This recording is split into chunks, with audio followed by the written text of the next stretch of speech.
Today, for Touch Base in Seoul, we have with us a Korean-American adoptee, Kaden Kim, who also goes by his Korean name, Kim Woo-seok, but he's perhaps best known as a B-boy found. Yes, we have a breaker in the studio today who is a member of a world championship winning crew in Korea called Fusion MC. And we've invited him at a time when breaking has been enjoying newfound interest, with it set to make its debut in next year's Asian Games and the Paris Olympics 2024. And also after a TV show featuring female dancers saw immense popularity in Korea recently as well.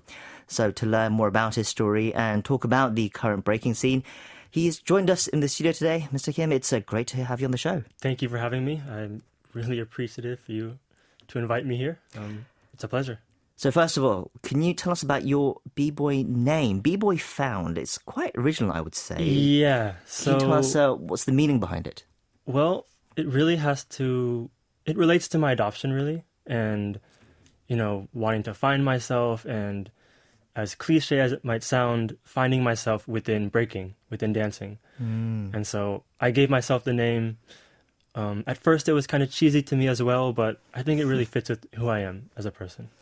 I see. So there's quite a deep story behind that name then. Okay, so can you tell us then, how did you first get into breaking? Do you tell us how you started? Well, I had seen breaking, in the streets and in Seattle where I grew up. And then it wasn't until I saw a video online of these super amazing Korean b-boys that really sparked my interest, and I knew I just had to do it. So, yeah. Right, so it was Korean b-boys that really inspired you. Yeah, there was this one crew called Extreme Crew, and they were just mind-blowing. And so that really sparked my interest in Korea and Korean b-boys and just wanting to dance. Yeah. Right, so right from the beginning you knew how great Korean breakers were. Just to give some context to our listeners, for a long while in the mid-2000s, for over a decade, South Korea had some of the best breaking crews in the world, winning world championship after world championship. And it's no exaggeration to say that they changed the face of breaking. And one of the later crews from that wave came up was Fusion MC. Right. Thank you. Okay, so you saw these breakers in Korea and you knew you had to just do it. Yeah. Then how was it when you first started it? As you know, it's really tough, but the whole journey has been really exciting and I've loved it. As much as it physically hurts and sometimes is very challenging, it's very rewarding at the same time. And so I think it's a very great discipline to have. But you started in Seattle, Washington. Yeah, I started in 2008 and I was there until 2012. So then how did you make the leap to come to Korea then? Well, after graduating high school, I had planned to come to Korea for 7 months to learn Korean and sort of, find my roots really. And I had already known a member of Fusion MC at the time, so he invited me to his studio, and that's kind of where I got closer to Fusion MC. Yeah. When you saw those videos originally of Korean breakers dancing, was that another incentive for you to start dancing as well? Because you are a Korean-American adoptee.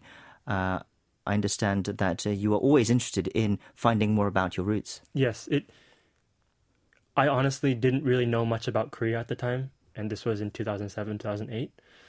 And it motivated me to find out more about Korea because, who knew that in the small country of Korea there'd be these amazing breakers, right? So it made me curious, it made me excited. So that led you to perhaps connect a bit more with your heritage. Exactly. Yeah. Had you been to Korea before then? I had been to Korea maybe once for a little tour with other Korean adoptees and their families, and at that time, it was just kind of a trip for me. I wasn't really thinking much about it, but yeah, it wasn't until I came back to Korea where I really dug into my roots. So you came to Korea after high school. Yeah. You were meant to be here just for 7 months. But then you ended up staying, right? Yes, that is correct. I ended up staying for the rest of my life, actually. Yeah.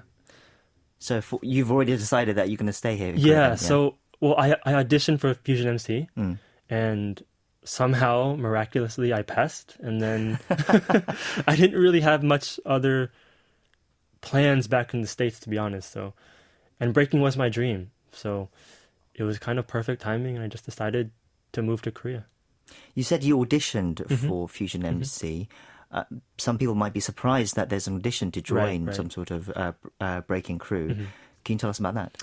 Well, Korean crews generally hold themselves to a very high standard, and it's their job. So they really need to find out who's willing to go the extra mile and be a part of the family.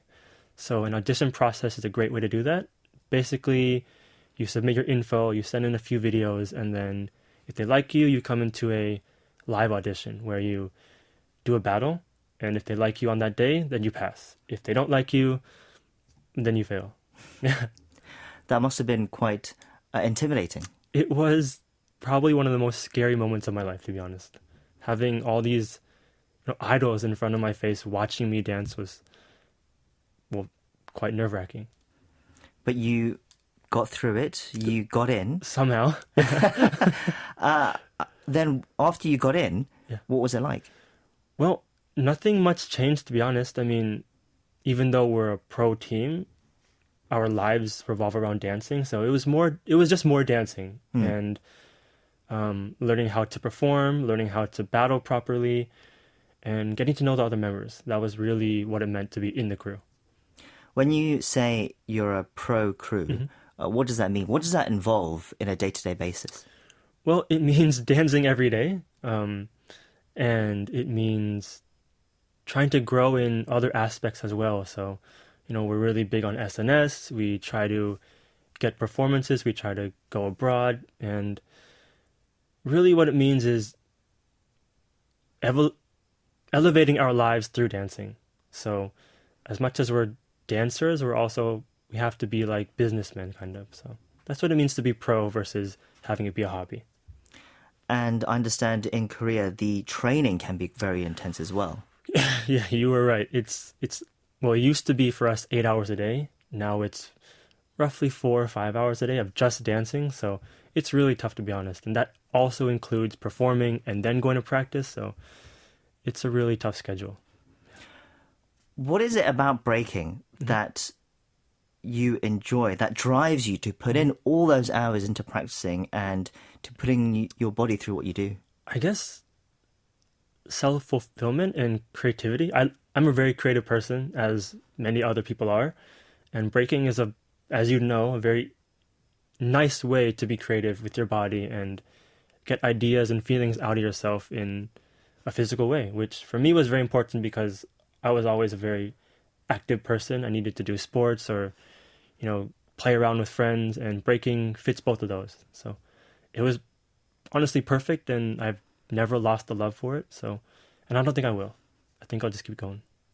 What was it like finding your passion for breaking, but then also finding out that you could do it in Korea, where you have your heritage, where your birth parents are from? It was amazing. It kind of felt too surreal. It felt like it was fake. Like, whoa, this world famous crew is in Korea. I'm adopted.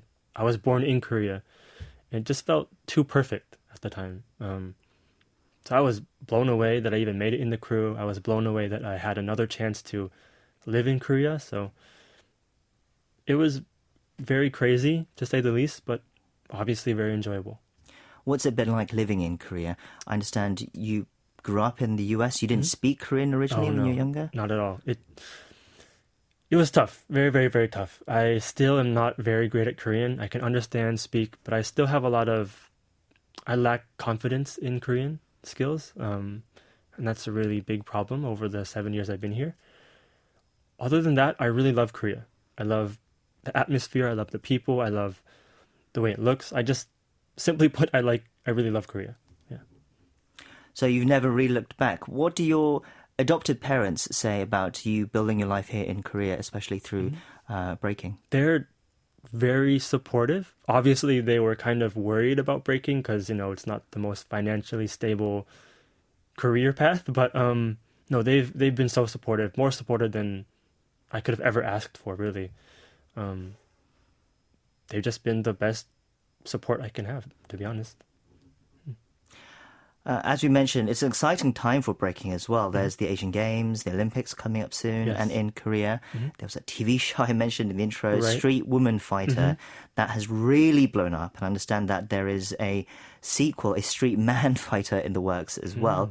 What do you make of this interest and popularity that we're seeing all of a sudden recently? I personally think it's a great thing. I know there are people on the opposite side who see it as kind of too much on the entertainment sort of vibe, but for me personally, I believe as long as the dancers themselves and the audience understand that these street dances have their roots and their own culture, then I think it's fine. I think it's a good thing. Right, there has been some backlash, I understand, from the breaking community about the breaking being in the Olympics, Yeah. saying that breaking isn't a sport as such. It shouldn't be considered as Right. such. What do you make of that sort of debate? I'm on the side of it can be a sport and it shouldn't not be a sport. I think there's room for both, being sort of this culture, sort of underground kind of thing that some people want it to be, and also a sport. I think it can do both. It can do many things, to be honest. Do you have any Olympic ambitions yourself? I'd be lying if I said I didn't, but it's tough. But yeah, I would love to represent. How's it been recently with all this interest? I know it must have been very difficult for the crew during the pandemic. I'm sure there would have been shows cancelled and events that you can't go to anymore. But there has been this energizing interest in the dance. What has it been like? Well, just like any other job or art form, we've really taken a big hit with COVID being present. As you'd expect, loss of pretty much 95% of our performances, which means, less than half of our income.